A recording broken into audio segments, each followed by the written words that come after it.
Tenemos unos 10 minutos de retraso. Tenemos por delante una jornada larga, intensa, fructífera, divertida, de aprendizaje y vamos a intentar cumplir con los tiempos. Muy buenos días, como digo. Bienvenidos a la 12ª Jornada Internacional Telesalud, un evento que ya es referente nacional, también referente internacional en el mundo de la enfermería. Hoy, bajo el paraguas del Colegio de Enfermería de Jaén, vamos a explorar el futuro de los cuidados, la tecnología y el liderazgo profesional. Y vamos a sentirnos orgullosos de ser enfermeros, de ser enfermeras. Comenzamos la mañana con herramientas prácticas. Tenemos media hora, eso estaba hablando ahora mismo con los ponentes, que son Antonio Orlí de Labri Lima, del Centro Andaluz de Documentación e Información del Medicamento, CADIME, y con Eva María Martín Ruiz, profesora de la Facultad de Enfermería de la Universidad de Huelva, recién incorporada. Me estaba comentando que llevaba muy poco tiempo en este nuevo puesto. Pues arrancamos con recursos de utilidad para la práctica clínica.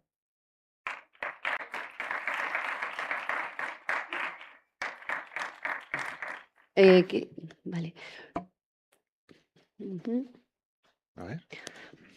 Bueno, buenos días. Mientras se va conectando la presentación, bueno, aprovecho para dar las gracias a los organizadores, a Antonio, Jesús y a Serafín, a todo el colegio y a todas las personas que hacéis posible este evento. Muchas gracias por la invitación, gracias por la acogida y bueno, también queríamos felicitaros por la propia organización, por estas 12 jornadas que ya lleváis, ¿no? Por este referente internacional que se está constituyendo esta jornada. Un placer veros y ves también tantas caras amigas como veo por ahí. Bueno, ya con esto conectado, pues voy comenzando. Bueno, como decíamos en la presentación, mi nombre es Eva Martín, vengo de la Universidad de Huelva, pero antes estaba en la Escuela Andaluza de Salud Pública, donde he colaborado muy estrechamente con mi compañero Antonio en lo que han sido los productos elaborados por CADIME y bueno, donde he ido poniendo algún pequeño grano de arena y por eso estoy aquí. Y bueno, y antes de empezar, pues nos gustaría también contextualizar un poco el por qué estamos aquí, ¿no? Y yo creo que esto es una reflexión, bueno, que hemos compartido también con muchas de las personas que estáis aquí y entendemos que hablar de gestión de medicamentos es también dentro de la propia labor de las enfermeras, donde la situación, en la realidad actual está pasando por grandes retos y las necesidades que se nos están planteando pues nos obligan a eso, a estar actualizados, a estar también en continua búsqueda de información y buscar recursos. Que entendemos que la cronicidad, las necesidades de cuidado, la complejidad, la polimedicación, cada vez que tenemos que ir a los domicilios, pues muchas veces nos vemos como esos regímenes terapéuticos son cada vez más complejos y necesitamos estar actualizados y contar con referencias.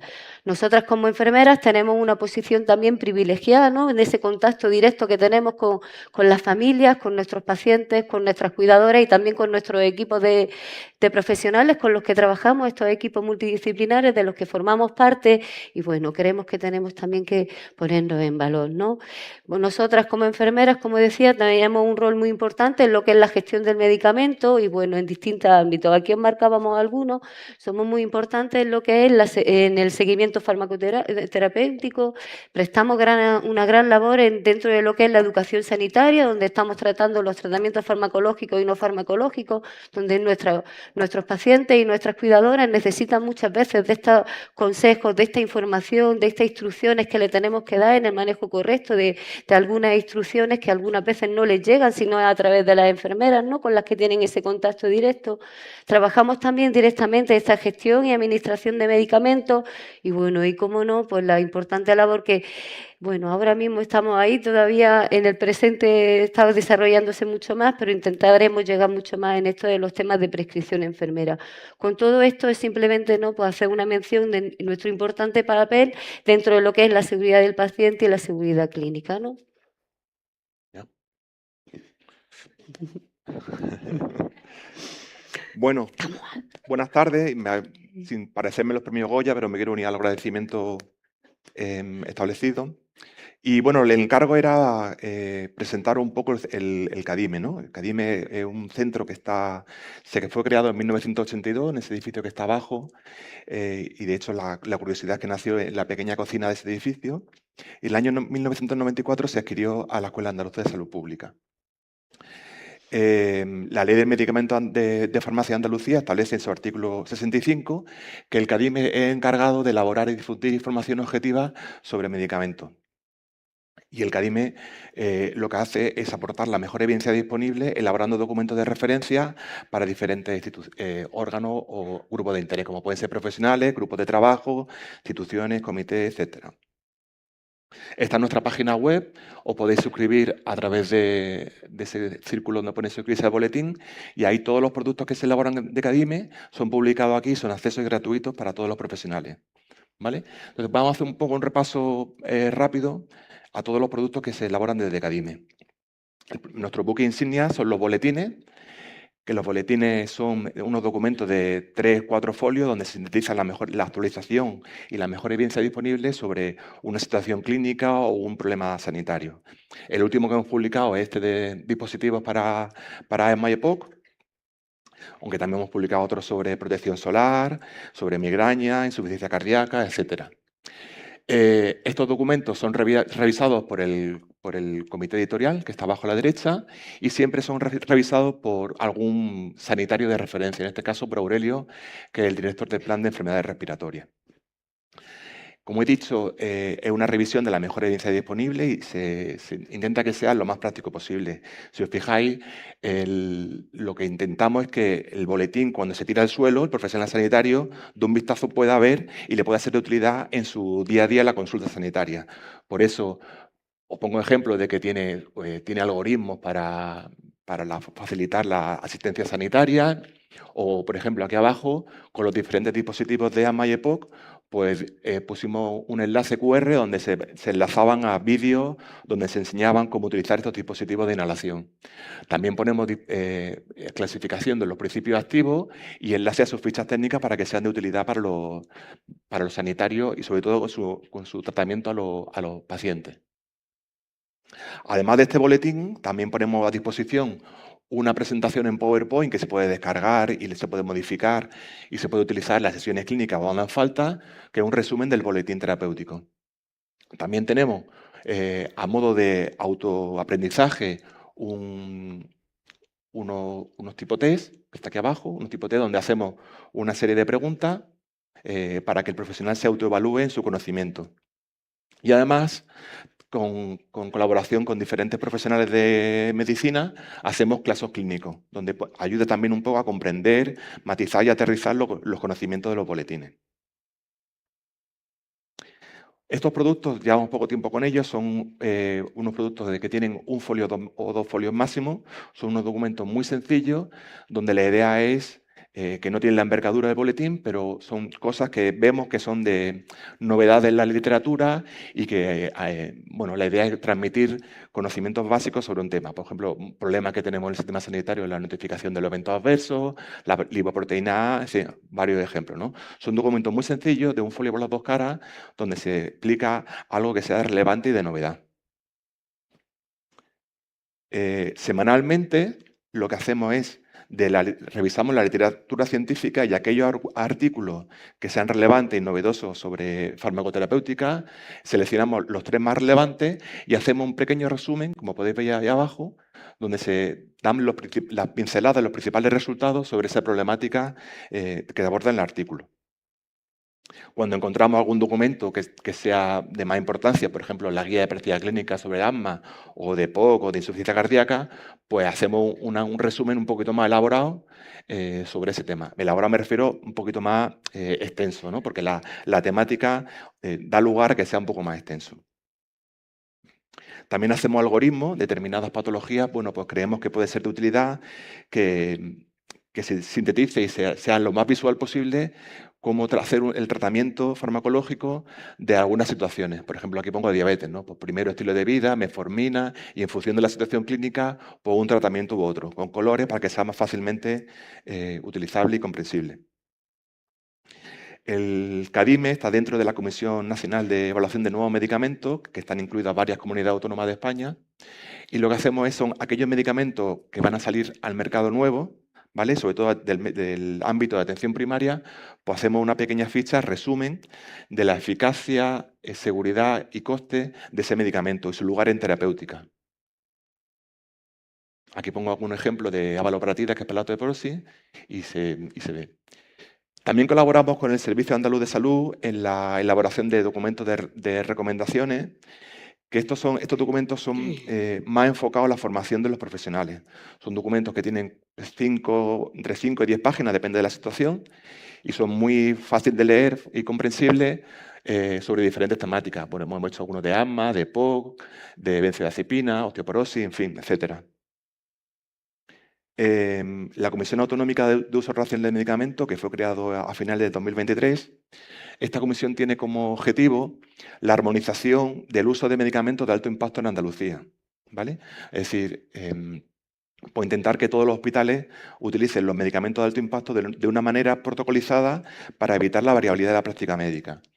Esta comisión se establecen en 9 grupos de trabajo, que son estos de aquí, y el CADIME lo que hace es revisar los documentos que se elaboran y ofrecer la mejor evidencia disponible para que esos grupos de trabajo puedan disponer de ella. Pues en los últimos tiempos se han elaborado documentos sobre la hormona del crecimiento, sobre el tratamiento de retroviral y otras cosas. Otro servicio que ofrecemos desde CADIME es la consulta de profesionales. Desde la página web de CADIME hay un correo, entonces se nos puede escribir con alguna duda concreta y nosotros, aquí pongo un ejemplo de que una fue precisamente del distrito de Jaén, donde se nos preguntó una pregunta sobre los ISGTL2, que son para la insuficiencia cardíaca, y en pacientes con enfermedad rara crónica. Pues a partir de esta consulta, revisamos la literatura y elaboramos este documento que se le facilita al profesional sanitario, donde en un documento breve se le da respuesta a esa necesidad. Y paso palabra a Eva. Vale. Bueno, Antonio antes hablaba de los trabajos que se estaban haciendo con el servicio de promoción del uso racional de medicamentos, de la parte que había con profesionales. Junto con esta parte, también en la página web de CADIME hay una sección que se establecieron unos grupos de trabajo multidisciplinarios y estuvimos trabajando en elaborar materiales dirigidos a la ciudadanía. Los temas son muy variados y la idea era, bueno, pues acercarle a algunos conceptos. Aquí tenéis algunos de los ejemplos de los materiales que hay muchos más. Hablábamos de adherencia, del desabastecimiento en farmacias. Bueno, la idea de este proyecto es verdad que se ha quedado un poquito en stand-by ahora mismo, esperamos que se pueda retomar en breve, elaborar materiales donde, bueno, pues que las personas, para cosas que para nosotros son más o menos cercanas, pues también facilitarles en otro lenguaje. Esos materiales están también en unas fichas que se elaboraban desde CADIME, una infografía, y también en algunos casos hay unos podcasts elaborados, en fin, son muy interesantes. Desde aquí yo animo a consultarlo, ¿vale? Bueno, aquí os ponía uno de los materiales, uno de los ejemplos de los posibles materiales que podéis consultar. Y bueno, y ya por ir ya finalizando, bueno, dentro de la labor de CADIME y dentro de nuestra labor como enfermera y dentro también del papel que está desempeñando la escuela está también esto de la prescripción enfermera, ¿no? Que es un tema también de gran relevancia y que consideramos importante, ¿no? CADIME está participando estrechamente en lo que es la elaboración de la guía de prescripción enfermera junto con otros grupos. Por aquí estaba también José Luis Cobo del Consejo General de Enfermería. Y bueno, hay también la mutualidad, está también el ejército, en fin, que son unos grupos a nivel nacional que se constituyen en el ministerio y que, bueno, hay distintas representaciones. Ahora volveré a eso. Es verdad que, bueno, como sabéis, en el 2006, a partir del ministerio, se empieza toda esta labor de ir creando estos espacios para que la prescripción enfermera sea una realidad, y Andalucía siempre ha ido un poquito a la cabeza. Cuando en 2009 ya empezó a crear su propia normativa y a ir desarrollando materiales. Aquí os pongo algunos de ellos, cuando a partir de 2011 se empezaron a crear algunos de estos documentos que nos dan pie para la prescripción de uso e indicación de medicamentos no sujetos a prescripción médica y los productos sanitarios, así como también en una segunda fase se elaboraron una serie de protocolos priorizados en torno a esos temas. Esto fue en el 2011 y es verdad que esto se ha continuado desarrollando, y en el 2018 se crean estos marcos que son las guías que se han ido elaborando. Bueno, aquí viene también Mame, que está muy ligada también a estos proyectos. Bienvenida, Mamen. ¿Vale? Como os decía, son unos grupos multidisciplinares que los crean y a partir de la publicación en BOE se crean una serie se crean las guías que ofrecen el marco legal para que las enfermeras puedan ir desarrollando estas labores de prescripción. Actualmente, a partir de este decreto, se han ido aprobando otras más guías. Desde el 2024 hay una progresión, hay 10 guías publicadas, que como os decía, lo que esto marca, ese marco legal, ese amparo para poder trabajar en esas líneas de trabajo. Y esto, la publicación de estas guías no conlleva a la aplicación directa, sino que esa publicación que se realiza a nivel de ministerio, a nivel de BOE, después en cada comunidad autónoma tienen que hacer la traslación, la transposición o con otros términos, crear esos protocolos donde aterrizarlo, adaptarlo y contextualizarlo. Y ahí es donde entra en juego de lo que es CADIME y de otros centros que están trabajando en este trabajo continuo. Es verdad que ahora mismo es un gran reto todo el trabajo de la transposición, pero bueno, se está haciendo, se están desarrollando lo que son estos protocolos, se está desarrollando también la formación que desde la escuela se da en este acompañamiento. Y bueno, y en esto andamos. Así que esto, bueno, es uno de los grandes retos y hasta aquí. Esto era lo que queríamos contaros. Muchísimas gracias por la atención.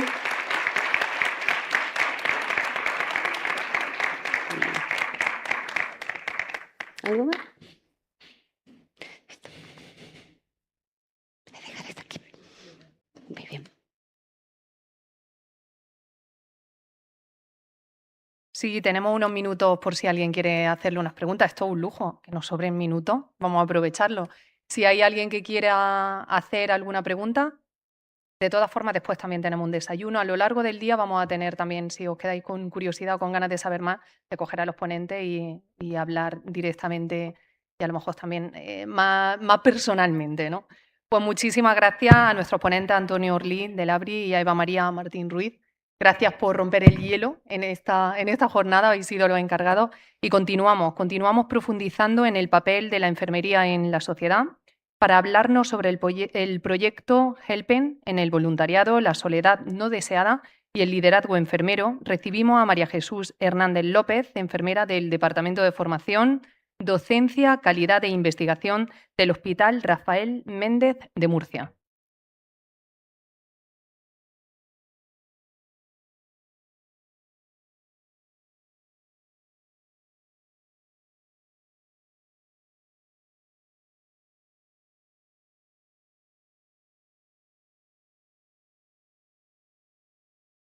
Espérate.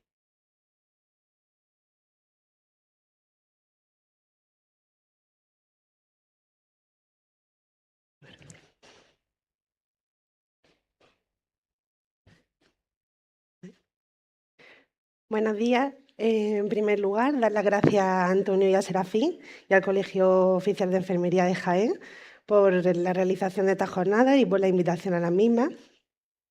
Y hoy vengo a presentaros Helpen no solo como un proyecto social, sino como un modelo de telecuidado comunitario liderado por enfermería y orientado a abordar uno de los problemas invisibles de nuestra sociedad, que son la soledad y el aislamiento social de nuestros mayores.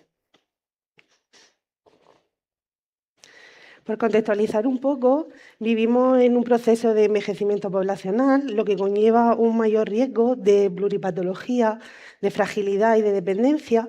Y nuestro reto actual como personal sanitario es que nuestros mayores no solo vivan más años, sino que lo hagan con calidad, con autonomía y con capacidad funcional. Y aquí es donde surgen nuevos modelos de cuidado preventivos, personalizados y comunitarios. La soledad y el aislamiento social son considerados como problemas de salud pública y no son, como tradicionalmente, solo problemas emocionales o sociales, sino que son determinantes de salud y que implican un mayor riesgo, pues tanto de fragilidad como de mortalidad, de deterioro cognitivo y además una peor evolución en caso de enfermedades crónicas. De hecho, tiene un impacto en la salud similar a factores tradicionales como son el tabaco o el sedentarismo. Además, no afecta solo a nivel personal, sino que también tiene un impacto en el sistema sanitario.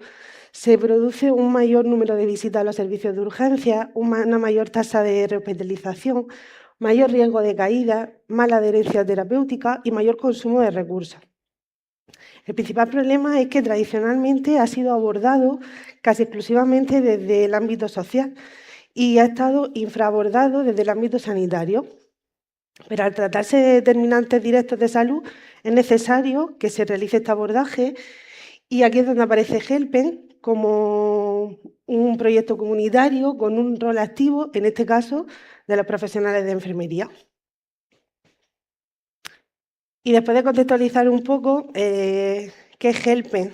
Bueno, pues Helpen es un programa de telecuidado comunitario dirigido a mayores que se encuentran en situación de soledad o aislamiento social y que viven en la comunidad. Se trata de una intervención estructurada, protocolizada y que es evaluable con objetivos tanto clínicos como sociales y de salud. Es liderado por enfermeras especialistas en salud mental, en comunitaria y en geriatría. Además, son las propias enfermeras las que diseñan, coordinan, supervisan y evalúan toda la intervención. Esto hace que la enfermería se sitúe como un agente central de transformación del cuidado comunitario. La intervención es realizada por estudiantes voluntarios de grado en enfermería de la Universidad de Murcia, de los cursos de segundo, tercero y cuarto.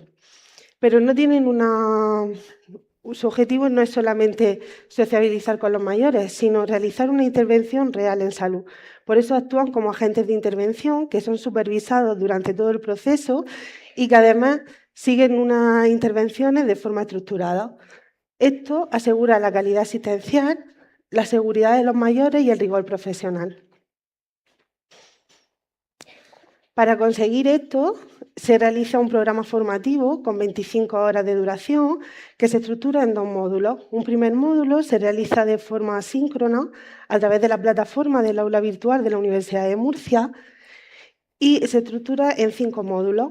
Los alumnos reciben formación sobre cambios durante el envejecimiento, durante técnicas de comunicación, valoración enfermera, conocimiento de la plataforma de registro y terapia de reminiscencia.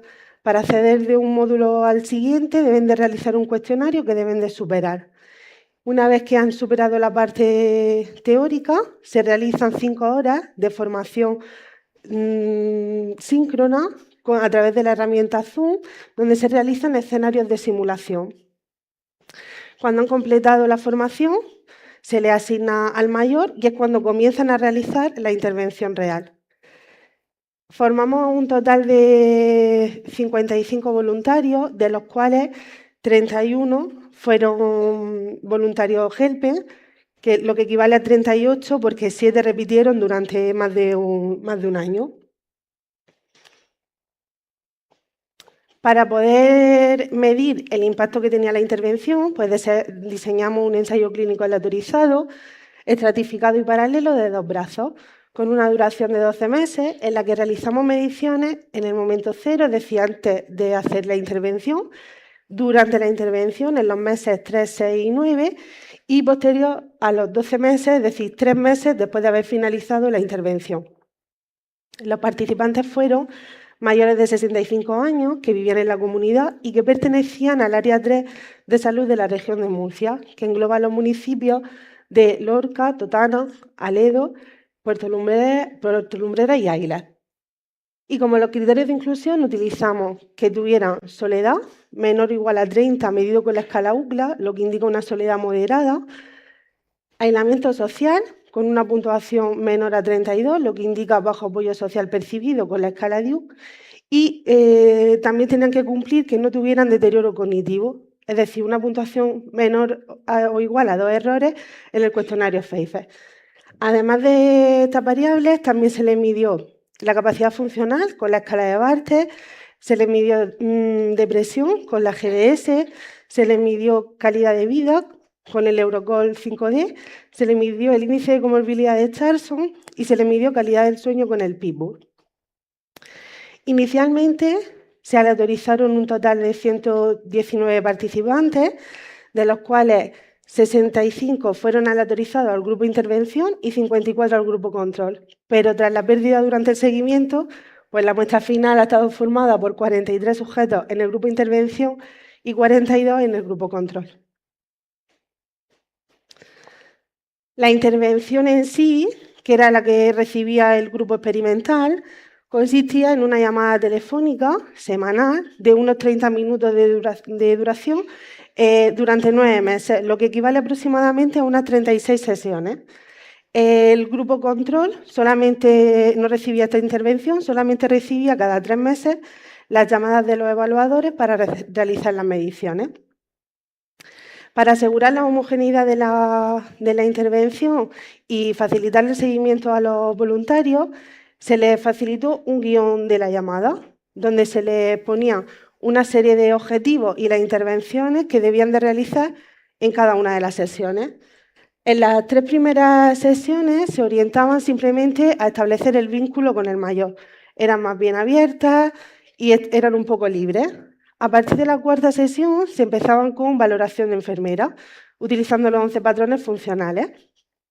Se iban alternando con la intervención de terapia de reminiscencia y con orientación hacia el cambio, donde se les facilitaba educación para la salud, cambios sociales, asesoramiento y demás.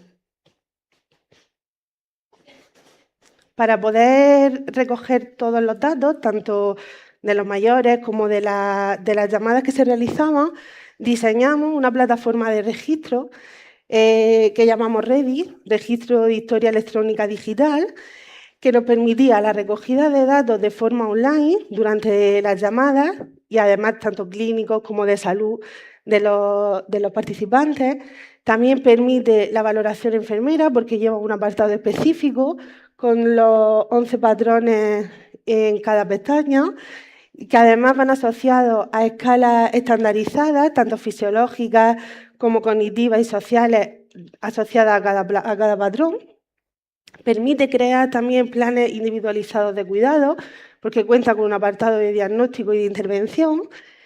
Y además permite que se envíen alertas tanto a los voluntarios como a los evaluadores, de tal forma que al equipo investigador le facilitaba el seguimiento de que la intervención se estaba realizando y que a los voluntarios también, ya que el día antes de realizar la intervención les llegaba un correo, el mismo día de realizar la intervención y posteriormente hasta que se realizaba y se registraba en la plataforma.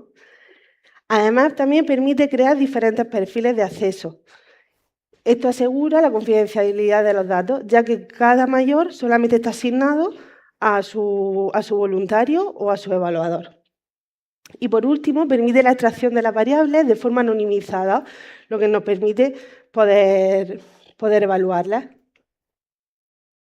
En cuanto al impacto que hemos tenido con la intervención, pues hemos conseguido reducir el sentimiento de soledad en el grupo experimental, con un aumento de 5 puntos en la escala UCLA. También hemos conseguido mejorar el apoyo social, con un aumento de 6 puntos para la escala DIU. En cuanto al estado cognitivo, también hemos conseguido mejorar, ya que hemos reducido el error en 0,5 en el cuestionario Pfeiffer.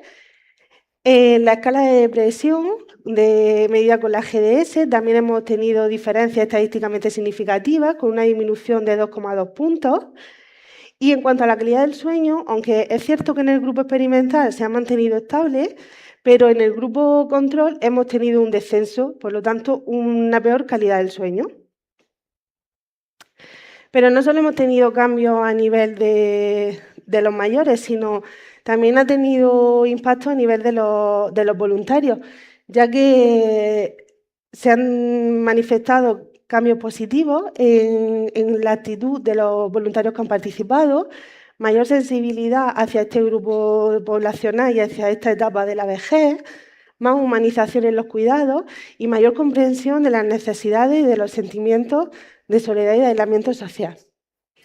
Además, se han adquirido competencias claves para la enfermería moderna, como son la comunicación no presencial, la toma de decisiones en contextos comunitarios y la coordinación sociosanitaria. Y al tratarse de un modelo que es estructurado, que utiliza guiones, que está registrado y evaluado, puede ser un modelo replicable en el sistema sanitario.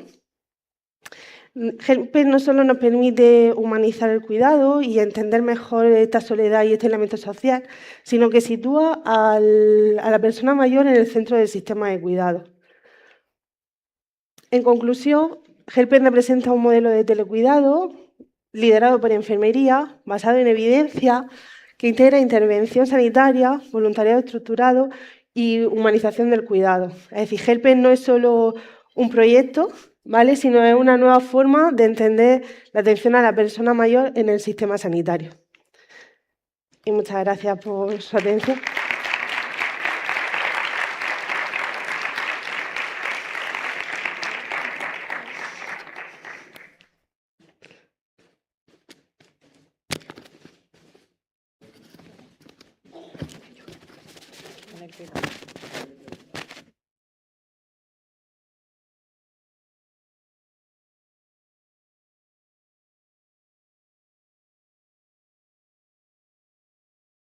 Bueno, nos están diciendo que hay alguna pregunta, ¿vale?, para la ponente.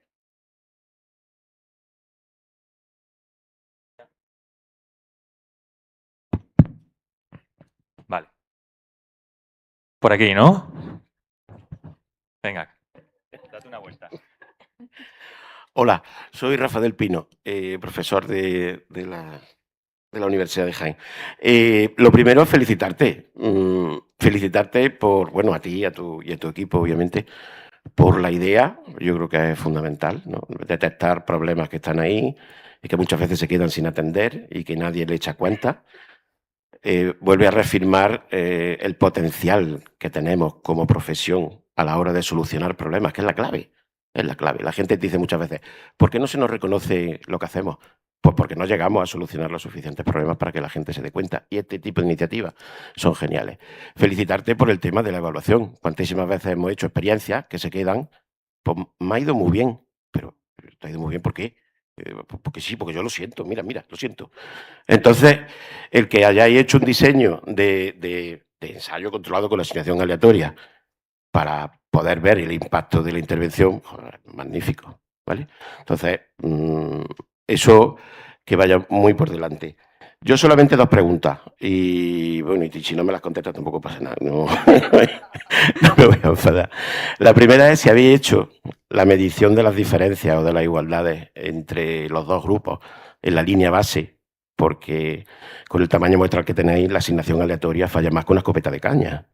Entonces, lo primero que tiene uno que hacer cuando hace un estudio de este tipo es ver los resultados que va a medir como mínimo, porque luego hay más cosas, todos los factores potenciales de confusión, y ver si hay diferencia en la línea base, porque puede que los resultados que te hayas encontrado con este tamaño muestral, puede que los resultados que te hayas encontrado los tuvieras ya antes. Y sobre todo en este caso, que estamos trabajando con medias, pues si fueran incidencias no hay problema, pero las medias estaban ya antes también. Eso por un lado. Y por otro, si habéis medido el tamaño del efecto, para ver si el efecto es grande, mediano o pequeño. En este caso tendría que hacerse con una D de, como estáis trabajando con 2 medias, tendría que ser una D de Cohen. Eso simplemente por ver si el impacto ha sido... Porque bueno, en estas cosas es secundario. Es secundario el tamaño del efecto, desde mi punto de vista es secundario porque son temas muy trascendentes, muy delicados, y con poquito que se consiga ya es suficiente. Pero oye, si encima tiene un impacto grande, pues miel sobre hojuelas, ¿no? Que sería el tema. Solamente esas 2 cuestiones. Vale, bueno, muchas gracias. En principio, sí que inicialmente no había diferencias ni entre el grupo control ni entre el grupo de intervención, y en principio todas las variables, o sea, todos los datos de las variables presentaban la puntuación que estaba igual. Entonces, en principio, pues sí se ha obtenido la diferencia. Y en cuanto a lo que me dice del tamaño del efecto, pues creo que sí se ha tenido en cuenta, aunque han sido otros miembros del equipo los que se han encargado más del análisis estadístico, ¿vale? Pero si después lo consulto con alguna de ellos te contesto, ¿vale?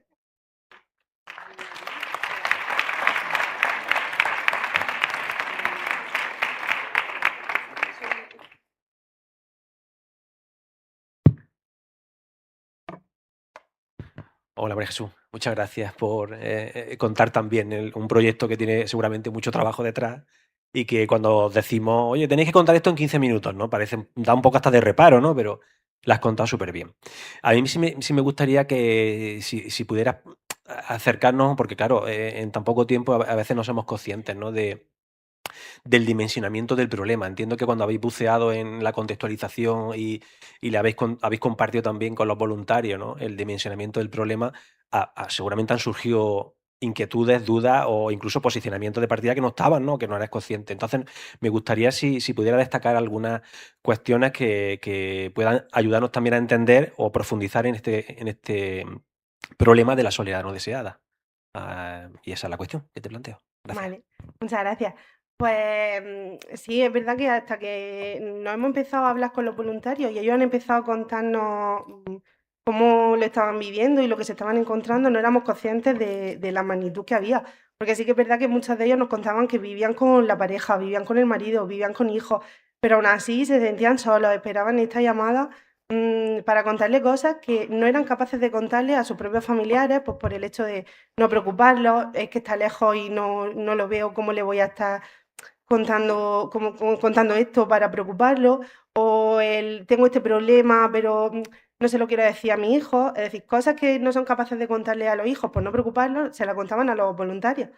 Y también los voluntarios se daban cuenta de lo importante que es bajar a veces el piloto automático y pararnos un poquito y prestarle un poquito de atención y escucharlo y ver esas necesidades y con qué poco, con solo 30 minutos de conversación, conseguían animarlo, alegrarle el día y que te dijeran, estoy esperando a que me llames. O sea, y luego un vínculo y una reciprocidad, porque al final ellos también se preocupaban de ¿cómo estás? ¿Cómo te ha ido el examen? ¿Cómo está tu hijo que estaba enfermo? ¿No? Entonces al final era bidireccional.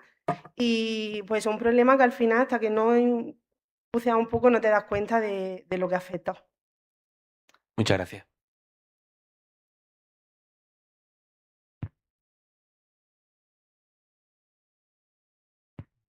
Hola, buenos días. Bueno, enhorabuena porque vamos, el proyecto es interesantísimo y de plena vigencia por la realidad que tenemos a nivel social, ¿no? Mi pregunta, no sé cuánto hace que habéis terminado el proyecto o que habéis tenido los resultados, es si en algún momento habéis contactado con el Servicio Murciano de Salud por ver opciones, ¿no? O por ver posibilidades de estos son los resultados, implementación en atención primaria, que haya acceso a esa, bueno, pues sin ningún tipo de problema a todos los pacientes que se atienden y que seguro se conocen también por el seguimiento que se hace, ¿no? Si habéis hecho ese contacto y si hay alguna posibilidad de implementación en primaria. Gracias. Muchas gracias. Pues las últimas mediciones se realizaron a finales de octubre de este año y los datos los publicamos el 23 de diciembre, o sea que están muy recientes. Y es verdad que lo tenemos pendiente, comunicarle, bueno, porque al final la captación se realizó a través de las enfermeras de atención primaria, que fueron ellas las que nos pasaban a los mayores, le explicaban un poco el proyecto, veían que eran candidatos y que podían tener soledad o aislamiento sin medir. Y nos los pasaban, nosotros les medíamos y si tenían soledad o aislamiento o las dos y no había deterioro, era cuando los llamábamos, les explicábamos nosotros el proyecto y los incluíamos o bien en un grupo o en otro según la autorización. Sí que tenemos pendientes pues llevarles los resultados y que vean pues lo que se ha conseguido con muy poco y con enfermeros en formación todavía, porque al final algunos de ellos eran de segundo, sí que de tercero y cuarto, pero los de segundo al final estaban empezando. Entonces, que con profesionales integrados en el sistema, pues probablemente se consigan grandes efectos. Entonces, lo tenemos pendiente.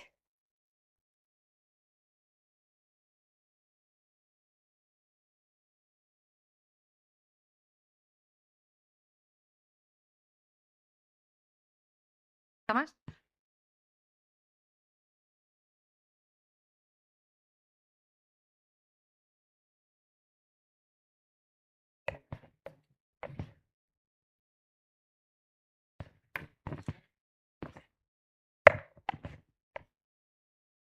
Hola, yo soy Conchi Cruzado, soy enfermera de Málaga y darte la enhorabuena. Nosotros allí hicimos algo parecido con la Facultad de Medicina, que era padrina a un paciente, y me encanta que hayas medido el impacto sobre los profesionales porque los alumnos de medicina igual se quedaron súper enganchados que parecía que era su abuelo el que seguía, ¿vale? Y además, lo que te han comentado antes, yo creo que es un proyecto a extender, porque frente a esos programas que se están implantando en algunos distritos de inteligencia artificial, donde llama un robot a un paciente crónico, yo creo que esto es una alternativa excelente, ¿no? Y que además empodera a las enfermeras y que incluso la facultad. También otra cosa que los enfermeros entiendan que ser enfermero, que es el cuidado, ¿no? Darte la enhorabuena, me ha encantado el proyecto. Muchas gracias.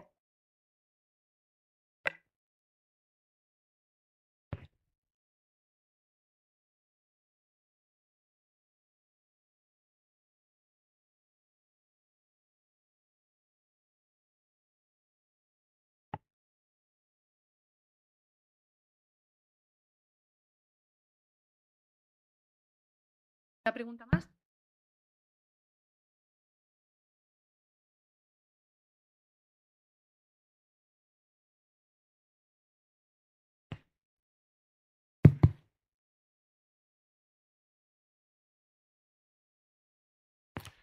Buenos días. Mi nombre es Antonio Chando, soy enfermero aquí en Jaén y bueno, mi tesis doctoral precisamente aborda el tema de soledad no deseada, pero en enfermedad renal. Te quería preguntar un poco si esa compañía de primaria que han hecho la captación de estos pacientes, si la ha sido dificultosa o no, porque desde la Asociación de Enfermos Renales, por ejemplo, hay un proyecto muy parecido al vuestro, con un voluntariado, con llamada telefónica y seguimiento, pero tal vez por el perfil del paciente está costando más que muchos pacientes se adhieran al programa, ¿no? Entonces, por un lado, ver un poco si socialmente los pacientes se volcaban y fácilmente o tenían cierta dificultad para conseguirlos.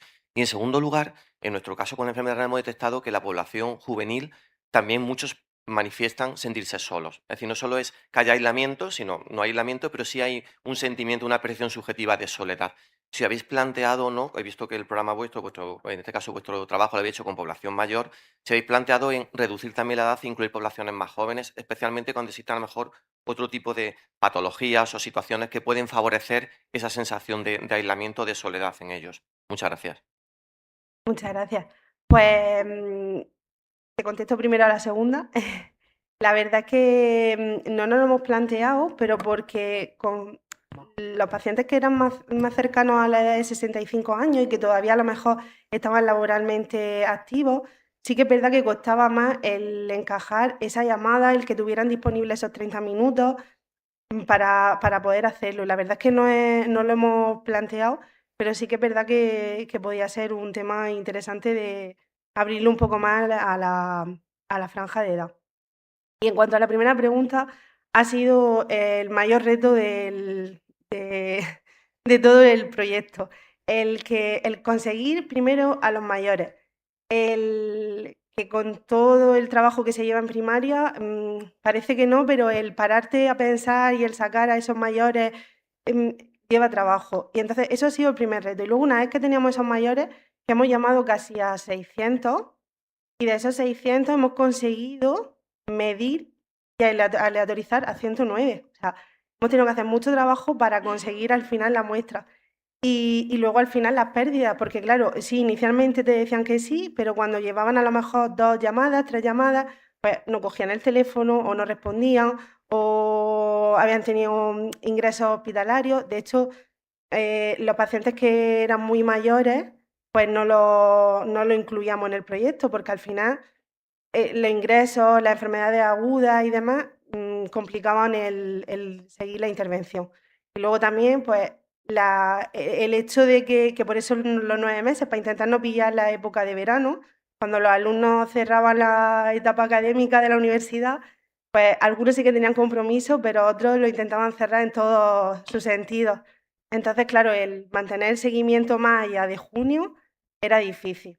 Entonces ha sido complicado, pero bueno, no ha sido imposible.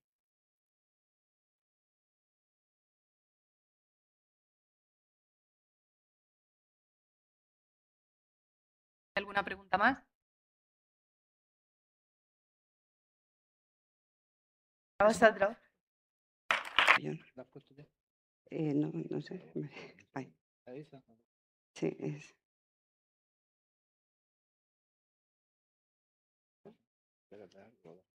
Sí, no te preocupes. Venga, gracias. Bueno, pues voy a hablar sobre insuficiencia cardíaca, donde estoy desarrollando mi trabajo en los últimos años. He hecho un pequeño cambio en el título, porque en vez de continuidad de cuidado, pues coincidiendo con el hashtag del Congreso, se me ha ocurrido enlace de continuidad. Bueno, ¿por qué hablamos hoy aquí de insuficiencia cardíaca? Pues mira, porque 64 millones de personas están afectadas de esta patología en el mundo. Además, es una patología que tiene una mortalidad por encima del cáncer. El 33% de los pacientes van a fallecer tras el primer año del diagnóstico. Y además tiene unas tasas de reingreso altísimas. El 13% de los pacientes ingresa a los 30 días del alta y al año la tasa de reingreso se sitúa en el 36%. Por tanto, es una carga insostenible para el sistema sanitario. Y a pesar de que venimos hablando de insuficiencia cardíaca desde hace muchos años, pues seguimos teniendo ahí un techo de cristal en el cuidado de estos pacientes. Haciendo un poco para contextualizar esta presentación, he tirado de documentos y de memoria y me salía esta entrevista que se le hacía a Rafa Bengoa, no sé si lo conocéis, él fue consejero del País Vasco, luego estuvo incluso con Obama, tiene una trayectoria política fantástica, y ya nos hablaba en 2015 sobre las enfermeras y decía que íbamos a ser súper importantes en el seguimiento de pacientes crónicos, ¿no? Que éramos fundamentales. Desde 2015, en el contexto de la insuficiencia cardíaca, pues apareció también este documento, el MAIC, ¿no? Que esto se publicó en 2020, ¿no? Un modelo asistencial para los pacientes con insuficiencia cardíaca, ¿no? Luego se creó otro, adaptado a atención primaria. Y recientemente pues, se ha publicado el MAIC-2, que es un proyecto a nivel nacional en el que también han participado Andalucía. ¿Y dónde estamos en el seguimiento de pacientes con insuficiencia cardíaca? Pues mirad, iba a poner una foto de Rocío Jurado, pero igual hay gente muy joven que no la conoce, porque lo que se me ocurre es lo de en el punto de partida. Es decir, seguimos sin avanzar en el seguimiento de pacientes con insuficiencia cardíaca. ¿Y por qué? Pues aquí pongo una foto de cuando se presentó este MAIC-2, esta foto es de octubre de 2025, ¿y veis alguna enfermera? ¿Veis algún médico? No. Es decir, seguimos haciendo documentos maravillosos, fantásticos, pero que no tienen una implementación en el día a día, en la práctica. Entonces, esto yo creo que es el primer obstáculo de ese techo de cristal.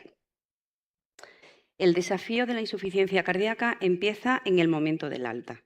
Y esto es lo mismo, es decir, hemos avanzado mucho en la comunicación entre el hospital y atención primaria. Tenemos DIRAYA, tenemos gestores de informe, tenemos teleconsultas, sobre todo entre los médicos, las enfermeras no hemos avanzado tanto, pero seguimos sin hacer reuniones presenciales, semanales o quincenales entre el hospital con sus centros de salud para mejorar esa comunicación, para adaptarlo a la situación local de cada sitio. Por lo tanto, sigue existiendo un vacío asistencial posalta. ¿Y por qué es importante el alta? Pues mirar, porque el ciclo del fracaso de la insuficiencia cardíaca empieza en el momento del alta. El paciente se marcha del hospital, hay una falta de educación, una falta de monitorización de ese paciente en el domicilio, aparece esa descompensación temprana que nadie detecta y el paciente termina en urgencia y otra vez en el hospital. ¿Y cómo podemos cambiar esto, no? Pues hace falta, yo creo que esto no es nuevo, un cambio de paradigma. Hace falta una transición hacia el cuidado continuo de estos pacientes. Y este cuidado continuo se basaría en 3 pilares, algunos de ellos muy conocidos. El primero sería ese empoderamiento del paciente, esa mejora del autocuidado del paciente y también de la familia, en este caso. El segundo sería la telemedicina y ese soporte continuo. Y aquí es donde probablemente más se ha avanzado en los últimos años. Y el tercero, pues la optimización farmacológica acelerada, que es clave en estos pacientes, ¿no? Y si os fijáis en la imagen, estos 3 pilares se basan en una figura, en la enfermera de práctica avanzada, que es esa figura que hace de coordinación dentro de ese equipo multidisciplinar que las guías de práctica clínica dicen que necesitan los pacientes con insuficiencia cardíaca. Cuando yo hablo de enfermera de práctica avanzada, no hablo de las enfermeras que trabajamos en las unidades de insuficiencia cardíaca, porque ni somos EPA ni somos nada, no existimos. Yo mañana me voy a la sala de extracciones a sacar analítica de 8 a 2 de la tarde y tengo el mismo reconocimiento que donde estoy trabajando ahora, ¿vale? Hablo de esas enfermeras que seguimos ahí peleando en las unidades de insuficiencia cardíaca, pero también hablo de las enfermeras de enlace, hablo de las enfermeras referentes de insuficiencia cardíaca que existen en algunos centros de salud, sobre todo en Cataluña, esa figura se ha desarrollado mucho, ¿vale? Voy a intentar analizar un poco estos pilares de uno en uno. El primero, poco que añadir, el empoderamiento del paciente y el autocuidado. Esto yo creo que de todo es conocido la teoría del déficit de autocuidado de Oren, ¿no? Pero bueno, por un poco contextualizar y repetirlo, ¿no? Es fundamental en el paciente de insuficiencia cardíaca que entienda que tiene una patología crónica, que es para toda la vida, que tiene que tomar medicación para siempre, que tiene que aprender a identificar esos síntomas de empeoramiento, ¿no? El paciente, además, lo tenemos que enseñar a hacer un control de sus biomedidas, del peso, de la presión arterial, de la frecuencia cardíaca, pero no solamente de controlarlo, sino que tiene que saber cuándo los valores que tienen esas biomedidas son normales, cuándo tiene que consultar con la unidad de insuficiencia cardíaca, cuándo tiene que consultar con su centro de salud o cuándo son lo suficientemente graves para que acuda a una urgencia.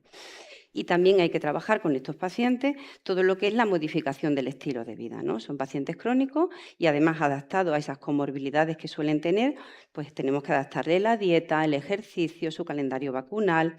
En definitiva, el paciente debe transformarse de ese receptor pasivo que hace lo que nosotros le decimos a un gestor diario de su enfermedad, porque ningún paciente crónico tiene un médico o una enfermera a cada lado de la cama. ¿Y esto funciona? Pues mira, es que la evidencia sobre esto es abrumadora. Yo he traído 3 ensayos clínicos que se han publicado este mismo año, pero este primero pues, es uno que se basa en la figura de esa enfermera de práctica avanzada, ¿no? Las enfermeras lo que hacen siempre en estos programas es lo mismo, coordinan ese equipo multidisciplinar, hacen una educación estructurada del paciente y un seguimiento intensivo. Aquí era 12 semanas, en el que combinaban consultas presenciales y consultas telefónicas. ¿Qué consiguen? Pues una mejora del autocuidado, una mejora de la clase funcional y, por lo tanto, un retraso de las hospitalizaciones y un retraso de una reducción de los costes en el seguimiento de estos pacientes. Este es otro ensayo clínico, también basado en la teoría del autocuidado de Oren, y ellos, además de conseguir una mejora del autocuidado, pues consiguen una mejora de la adherencia al tratamiento farmacológico, que sabéis que es un problema en los pacientes crónicos en general, ¿no? Y también consiguen otra cosa muy importante, que es mejorar la salud mental. Sobre todo consiguieron reducir la ansiedad, pero también un poco las tasas de depresión, y por tanto también reducían los ingresos. Y el último ensayo, que me parecía muy interesante, porque era incluso en pacientes en situación muy avanzada, en situación paliativa y además en coordinación con trabajo social, ¿no? Ahora que tanto se habla de la multidisciplinaridad, ¿no?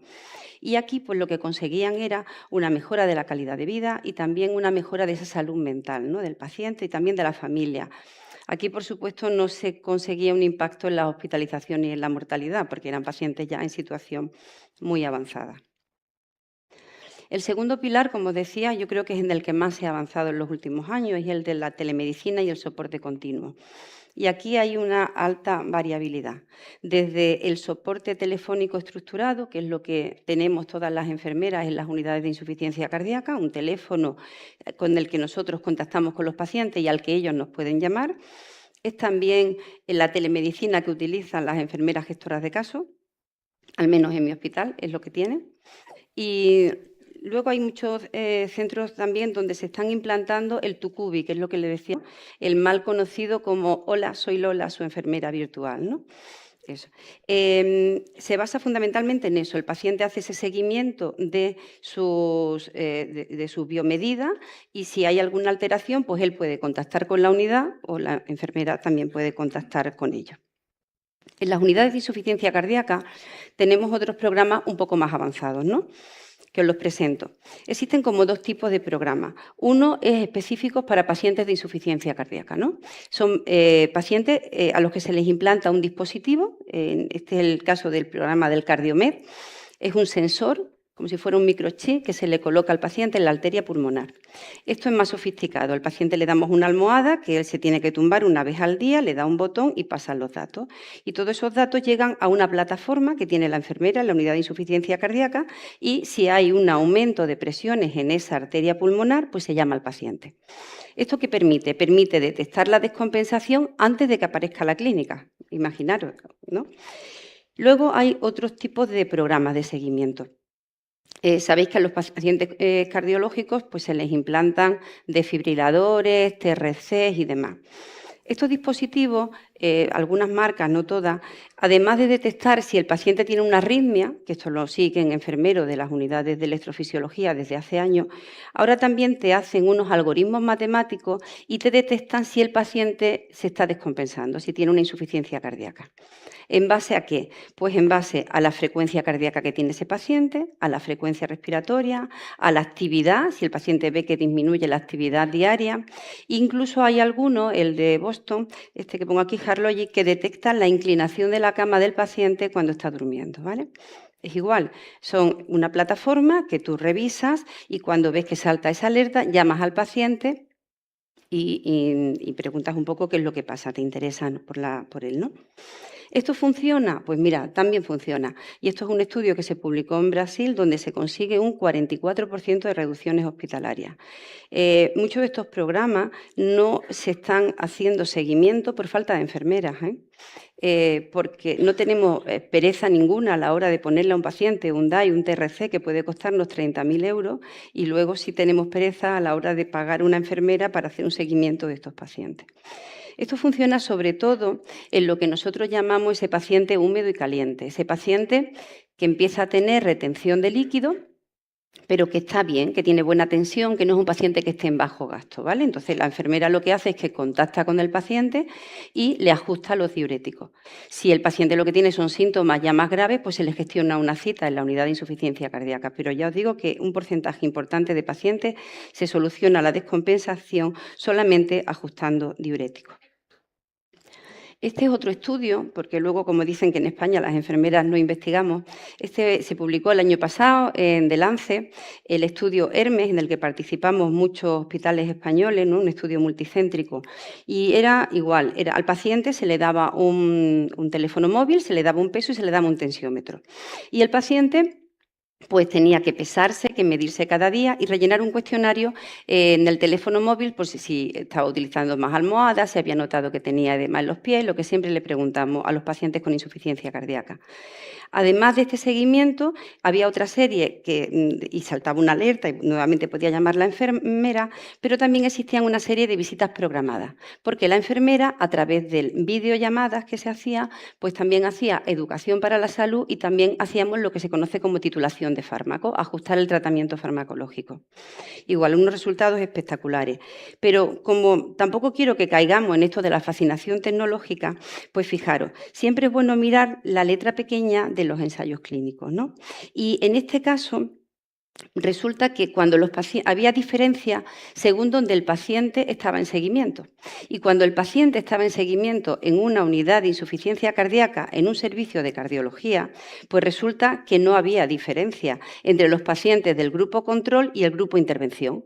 Y esto ya lo decía una revisión de la Cochrane, creo que de 2015 o 2016, que la telemedicina no aporta nada donde la atención sanitaria está correctamente estructurada, ¿vale?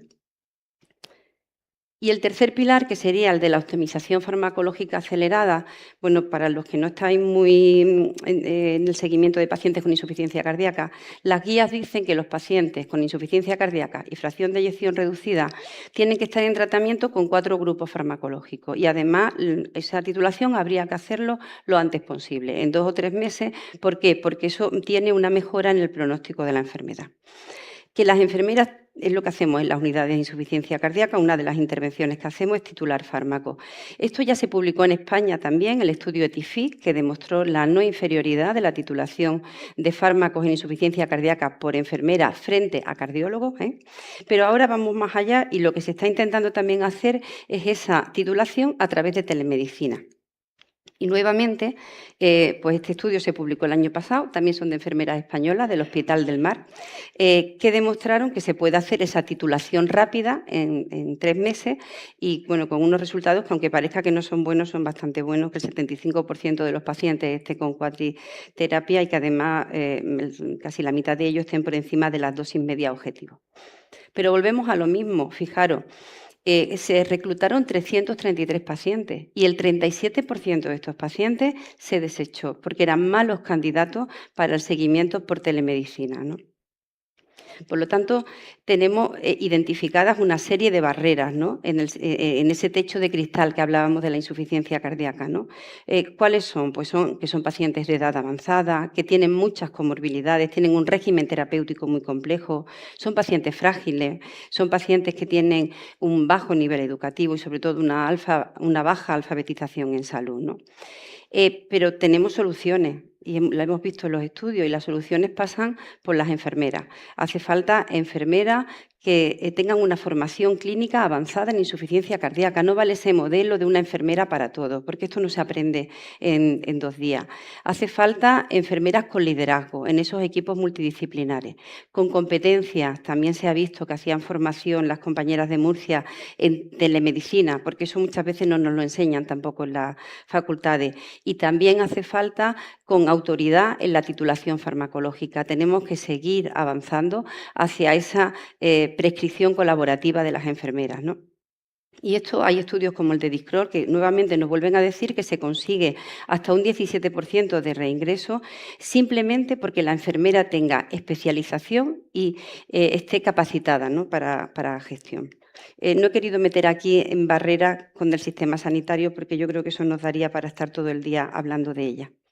Y, por lo tanto, pues termino un poco que si queremos transformar el pronóstico de los pacientes con insuficiencia cardíaca, es necesario adoptar modelos integrados que estén liderados por enfermeras, que además se potencie toda esta telemedicina, porque han demostrado que no solamente se pueden optimizar los recursos, sino que además transforman el pronóstico y devuelven la vida al paciente, ¿no? Que esto es importante, no que los pacientes vivan muchos años, sino que tengan calidad de vida. Y nada, muchas gracias.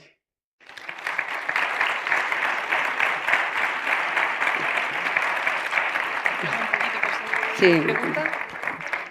¿Algunas preguntas para la ponente? Sí que hay preguntas por allí. A ver si pueden ir pasando el micrófono.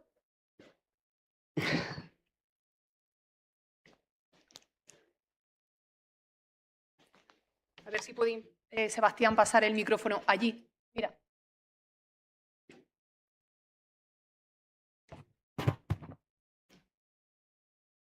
Venga.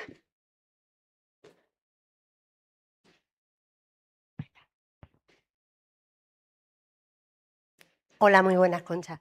Mira, soy Belén, del Hospital de Úbeda. Era por comentarte, bueno, esta es la tercera la charla que te escucho, como siempre, genial. Gracias. Pero esto parece un poco el día de la marmota. Eso. Porque sí, todos los adelantos, todo lo que se ha estudiado, pero es cierto que cuando yo voy a hablar con los pacientes, siempre fallamos en lo mismo, ¿no? No tienen adherencia al tratamiento ni reconocen la sintomatología básica de un empeoramiento de insuficiencia cardíaca. Yo creo que estamos fallando en lo básico. Y sí, muchos adelantos, pero yo creo que todavía en este tipo de conocimientos estamos un poco cojos, ¿no? Entonces yo creo que aún así, aparte de todo esto, nos falta todavía educación al paciente, que sí es verdad que no se favorece por los motivos que tú has dicho, ¿no?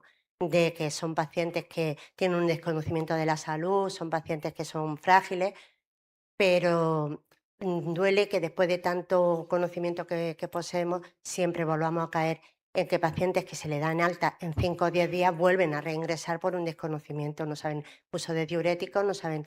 Entonces yo creo que aquí, bueno, pues nos falta todavía esto, ¿no? Claro, sí, Muchas es lo que te gracias. digo, a mí me da pena. Yo llevo 31 años trabajando en un servicio de cardiología y es lo que os he dicho, no hay miseria. Se le puede poner a un paciente, emplomarle todas las arterias coronarias, le pones un TRC, pero luego sí que andamos regateando en una enfermera para hacer educación sanitaria, porque lo que de verdad funciona es la educación sanitaria. Por eso tú fíjate, por eso he puesto lo del Hermes. Yo me acuerdo cuando salieron los resultados de ese estudio y yo decía, pues es que esto no funciona. funciona. Yo no veo que esto sea mejor para los pacientes.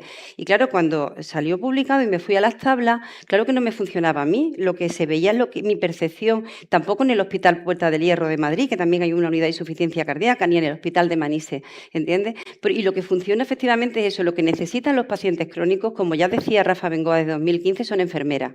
Y en este país lo que tenemos cada día es un modelo más médico, un modelo más hospitalocentrista y no estamos desarrollando el potencial de las enfermeras, ¿vale? Una parte de la administración, también tengo que decir que una parte es nuestra, ¿eh? Eso, no toda la culpa siempre viene de fuera.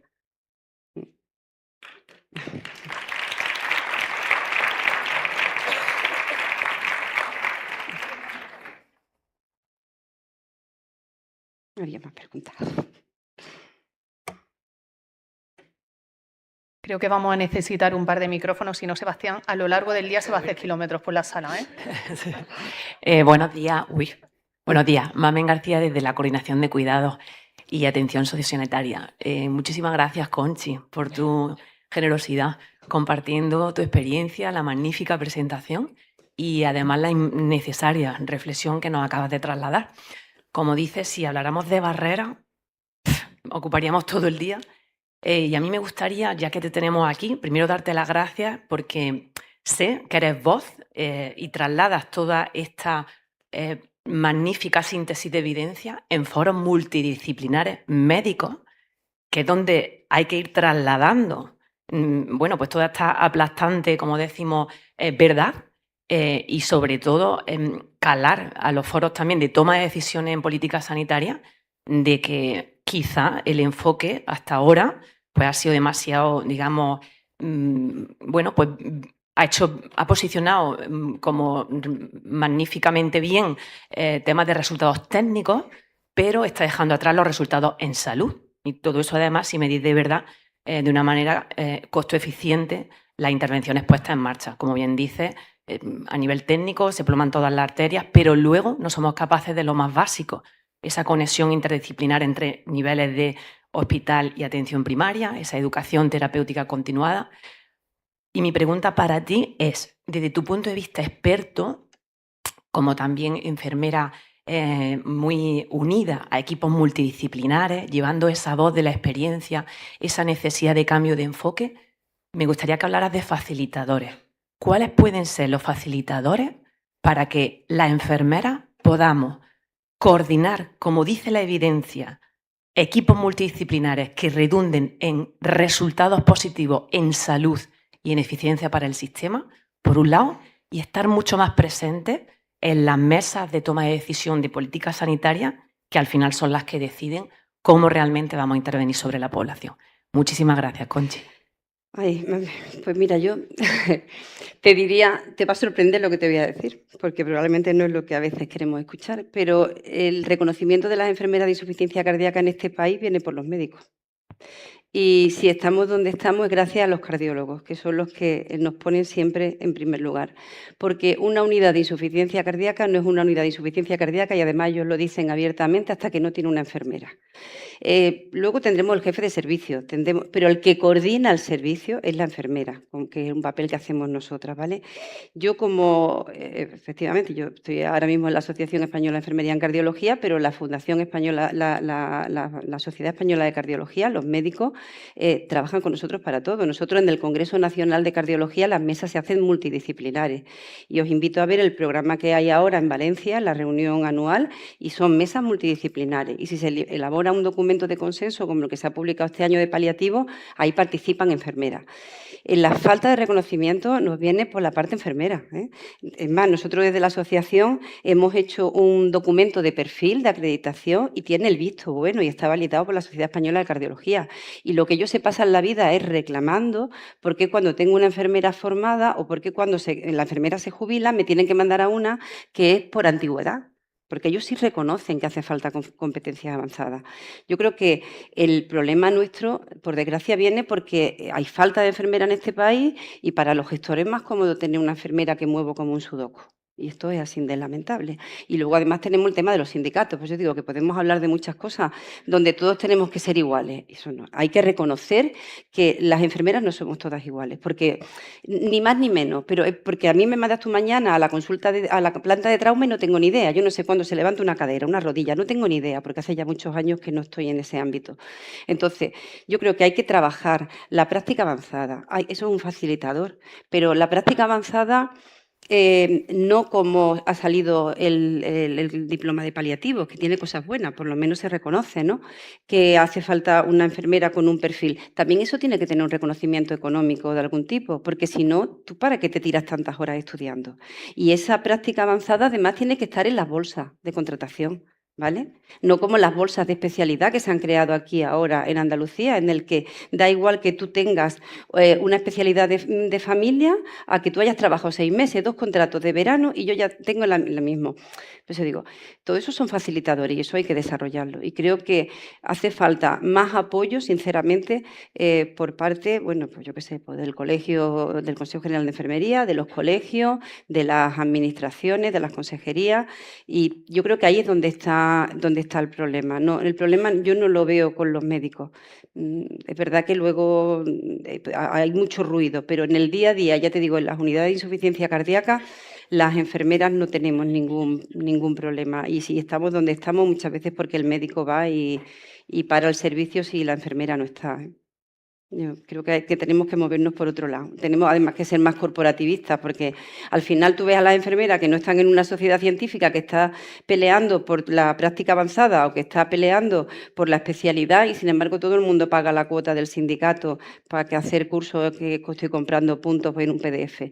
Y eso no lo hacen los médicos. Por eso digo que tenemos muchas cosas también nosotros que cambiar. Entonces, facilitadores, pues potenciar las sociedades científicas, que se potencie dentro de las consejerías, que el Consejo General de Enfermería, como está trabajando y está haciendo, pues que se desarrolle la práctica avanzada, pero con un reconocimiento real, ¿no? Y luego, pues también, si a mí me van a pagar lo mismo por estar todo el día liada que por trabajar 5 horas, te lo digo porque a mí me lo dice la gente. ¿Qué plaza más mala te has buscado con las posibilidades que tú tenías, ¿no? Claro, porque llego todos los días a las 7:30 y me voy a las 3. Y además trabajo enfrente del ascensor y veo como a las 2 de la tarde y se hagan lo mismo que yo. Entonces, creo que eso.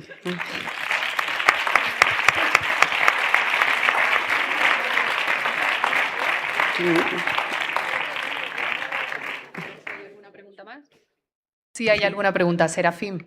Serafín, ¿quieres saber más? Bueno, Conchi, muchas gracias, como siempre. Es un gusto escucharte. A mí me gustaría, enlazando también con la primera ponencia de Eva y Antonio, con el tema de uso de medicamentos, ¿no? Y que nos contaras un poco, brevemente, ¿no? El tema de la titulación de fármacos, ¿no? Porque a veces, en nuestro contexto, ¿no? Como que con el tema de la prescripción, ¿no? Pues tenemos también muchos debates internos en la profesión, ¿no? De ¿para qué quiero prescribir? ¿No hace falta? ¿Y si hace falta? Y a mí siempre me ha gustado muchísimo el trabajo que hacéis con la farmacoterapia y la adherencia, evidentemente. Claro. Y bueno, si puedes contarnos un poco más, ¿no? Del trabajo que hacéis en estas unidades. Muchas gracias. Vale, gracias. Mira, la titulación de fármaco es lo mismo que hace, digo porque eso lo conoce todo el mundo, las enfermeras con la insulina, ¿no? Eso todo el mundo lo sabe. Pues esto es igual, lo que pasa es que son 4 grupos farmacológicos diferentes, beta-bloqueantes, IECA-OARA2, antagonistas de la aldosterona y los ISGLT2, ¿no? Vale, ¿qué es lo que hacemos nosotros? El médico prescribe y tú lo que haces es lo que yo le digo al paciente, un traje a medida. Porque cuando hablamos de que el paciente tiene una mala adherencia al tratamiento, influyen muchos factores, ¿vale?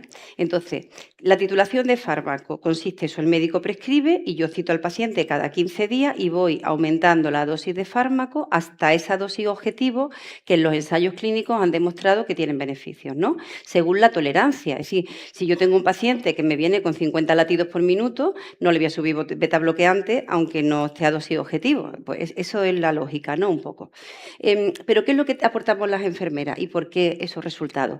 Pues porque yo no me limito a subir el beta bloqueante al paciente. Tú llegas y lo primero que haces, yo lo primero que hago en esa y en todas las consultas es imprimir la hoja de tratamiento que tiene en receta 21, que es la prescripción electrónica aquí, ¿no? Y le digo además al paciente que quiero todas las cajas de pastillas todos los días allí. Y le repito, a veces no vienen el segundo día, es que se lo traje el otro día, es que esto es como el cole, usted te tiene que saber las pastillas. Y entonces lo va repitiendo, que él conozca su tratamiento. Otra cosa importante es que lo escucha, ¿vale? Entonces, a veces el paciente abandona el tratamiento, pues os voy a poner 2 ejemplos. Los ISGLT2 llegan a la farmacia y allí radian, ¿no? Para el azúcar, para la tensión, para el no sé cuánto. El que dice, yo no soy diabético, el médico se ha equivocado, esta pastilla no es mía, ¿vale? Le explica que el ISGLT2 no es para la diabetes, que es para su enfermedad, que mejora el pronóstico. Le explica los efectos secundarios. Con esta pastilla lo que notará es que hace más pipí de noche, no sé cuál. Viene al otro día, ay, sí, es verdad, ¿ves? Por eso te he quitado la otra de orinar. Es decir, el paciente es alguien activo en su tratamiento.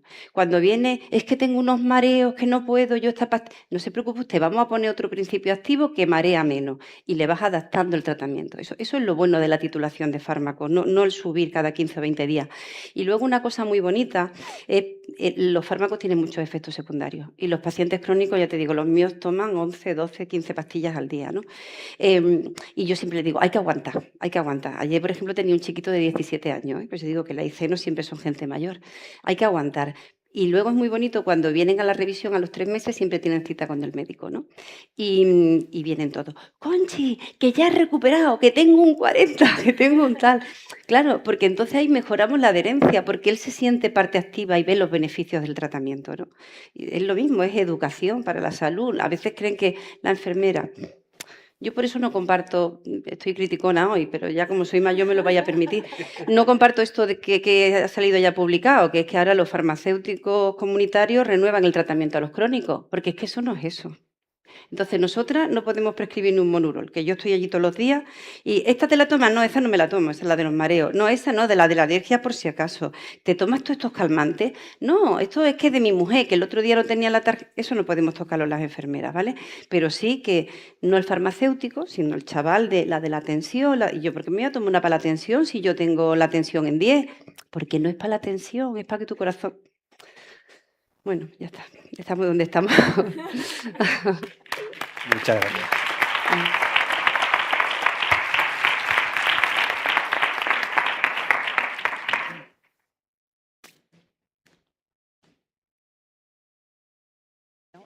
Sí, hay una pregunta.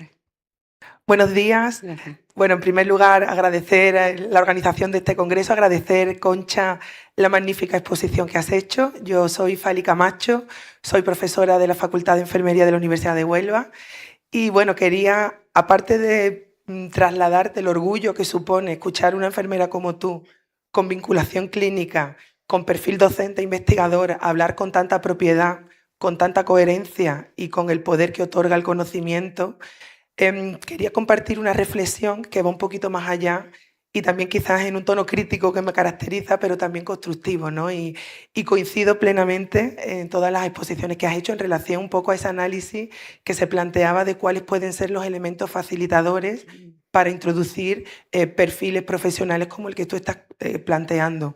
Yo creo que nos llena de satisfacción conocer estas iniciativas como la de la compañera de la Soledad no desea, decir, proyectos que son súper interesantes, que abren nuevas puertas y oportunidades de dar respuesta a problemas de salud de los pacientes, pero también nuevas oportunidades de desarrollo profesional para las enfermeras. Pero algunas veces nos llevamos ese sabor agridulce de que no siempre tenemos los apoyos necesarios para que estos proyectos pues, se estabilicen, continúen y se desarrollen al nivel que corresponde. Yo tuve la oportunidad en el inicio de mi carrera profesional de trabajar en Reino Unido y conocer la enfermería de práctica avanzada de primera mano. Y soy una convencida y defensora, para los que me conocen, de este modelo y coincido plenamente contigo en que otros profesionales, sobre todo el colectivo médico, son grandes defensores de este modelo porque no supone una pérdida o ganancia de competencias, sino que supone una redistribución de la carga asistencial adecuada al nivel competencial de los distintos profesionales. Y es que las enfermeras estamos muchas veces infrautilizadas, entenderme en el mejor sentido de la palabra, es decir, no llegamos a desarrollar nuestro potencial en muchas ocasiones. Y en relación al desarrollo de la enfermería de práctica avanzada, yo creo que a veces nos perdemos en debates estériles entre las propias enfermeras porque nos suscitan dudas si hay que apostar más por un modelo de especialidades, de enfermería de práctica avanzada, y creo que todo es compatible. Y de hecho aquí en Andalucía, que hemos sido punto de lanza en muchas cosas, también se ha empezado a construir desde hace mucho tiempo en la estrategia de cuidados un modelo de desarrollo profesional que integre todas las figuras. Y yo creo que quizás es el momento de abrir ese melón que nos cuesta un poco porque a veces los intereses sindicales o institucionales no coinciden, pero es una necesidad de nuestra población y de nuestros pacientes. Entonces, bueno, pues comparto un poco con la audiencia y creo que es un foro muy idóneo el hecho de que tenemos que seguir apostando, que tanto sindicatos, colegios profesionales, la universidad, la clínica, tenemos que sentarnos e intentar sentar las bases de lo que queremos construir y que haya una estructura que permita que las EPAs, las especialistas y todos los perfiles tengan la estabilidad necesaria para que estas iniciativas no sean puntuales o dependan de los apoyos de cada centro, sino que realmente perduren y podamos exportar estos modelos igual que hemos aprendido de otros países. Así que muchísimas gracias, Concha, por tu aportación. Vale, gracias. Yo, de todas formas, una cosilla nada más. Es verdad que hace falta ese desarrollo y esa implementación real, pero ya te digo que estoy con la primera pregunta que me hicieron. Creo que también hay un concepto que tenemos que cambiar las enfermeras, porque la educación para la salud no la tienen que hacer las EPAs. La educación para la salud es algo que hay que hacer de forma transversal todo el mundo, ¿no? Y creo que a veces las enfermeras también hemos perdido ese canon. Por eso creo que desde la administración es importante gestionar y poner en valor quién hace las cosas bien y mal, porque es que ahora mismo da igual lo que tú hagas, al final todos somos iguales, somos un número. Entonces, cuando tú veas que eso tiene un reconocimiento, habrá más gente que se sume a ese reconocimiento, ¿no? Yo qué sé, te digo, es que tapa mucho esto de hablar de cosas, es que no se puede. Bueno, muchas gracias.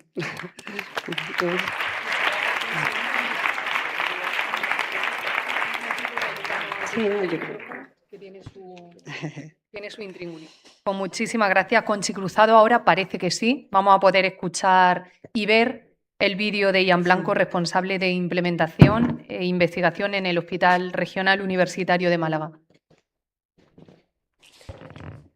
Queridas amigas y amigos de Jaén, me habría encantado estar con vosotros en estas magníficas jornadas de investigación. 3 Salud, las 12avas. ¿Qué importancia y qué relevancia tiene en el ámbito de la investigación en cuidado esta jornada? Yo creo que no hay que perder el foco en eso. Primero de todo, me gustaría daros las gracias por la invitación, por el respeto y el cariño que me habéis mostrado.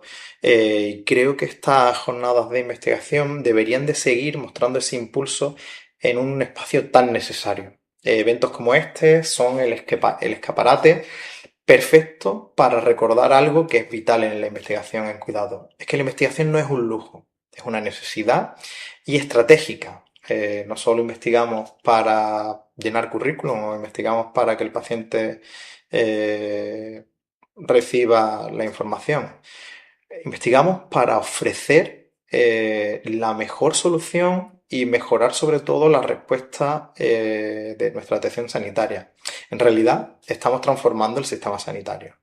Debemos seguir ocupando espacios de decisión y de liderazgo. El liderazgo enfermero pasa inevitablemente por generar conocimiento propio. Y os animo para que aprovechéis esta jornada para tejer esas redes que nos permiten que nuestra ciencia siga creciendo y avanzando, y sobre todo por compartir, que lo que descubrimos en la práctica diaria es el motor de cambio del siglo XXI. Os deseo una jornada súper próspera, llena de aprendizaje y disfrutad sobre todo de la gente de Jaén, que son magníficas, y de la pasión por la que mostráis todos los días. Un abrazo súper fuerte y espero estar en las próximas jornadas, las 13avas jornadas, con lo cual muchas gracias, que disfrutéis y un beso muy fuerte. Gracias.